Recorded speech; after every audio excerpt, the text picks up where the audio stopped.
Earlier in the program, we revealed First Union is to take legal action in a case designed to get an employment court judgment that could set a significant precedent for owner-operated courier drivers and people in similar employment situations. We've been covering this a lot for the past 2.5 weeks. Checkpoint has highlighted the position of these drivers who buy their own vehicles and sometimes even uniforms, do not receive sick pay or paid annual leave, and in some cases earn less than the minimum wage after expenses. Now, that's possible under law because they're not employees, they're independent contractors. That's what all of this is about. Case law is particular, of course, and what makes owner-drivers so distinct as a precedent is the costs of setting up their businesses, vans, trucks, signage, uniforms and so on. But they're by no means unique, as you keep telling us, by text in particular, 2101. And amongst the many listeners to contact us was Edward Brockway, an apprentice builder from Nelson. Edward's now working for a fantastic contractor. He wanted to stress that. But when he first began, he was on the minimum wage and he had significant setup costs. He told us working so hard and earning so little is putting many apprentices off building at a time when builders are desperately needed. I had to provide my own transport. I had to get myself to work, and I had to provide all my own tools.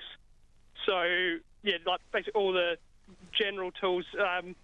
Some of the bigger tools, like some bigger power tools, like the company had those which they provided.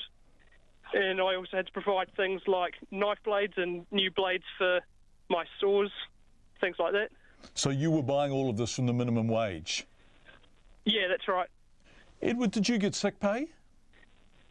No sick pay or holiday pay. So no annual leave at all? No. And I also had to pay my own ACC, which is about $1,100 each year. And so what did you work out you were actually earning, really earning, after all of these expenses? Well, I haven't worked out what it would be with those expenses, but I did work out that without holiday pay and ACC, it was about $2.20 an hour worse off.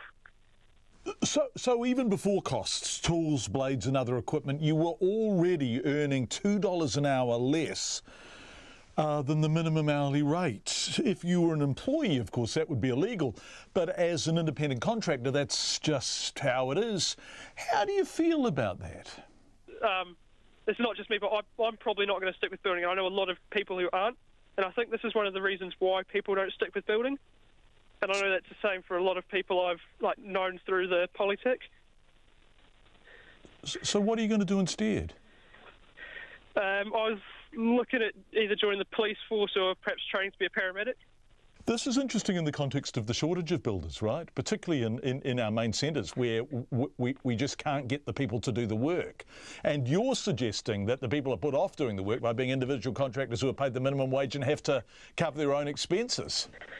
Yeah, that's absolutely right. And then it's like, it seems to be a lot of people who have got like quite a lot of potential as well. I'm not saying that about myself, but I know like one guy who came like second for the apprentice of the year. He got sick of building, and I think he wants to do something else. It's just things like that.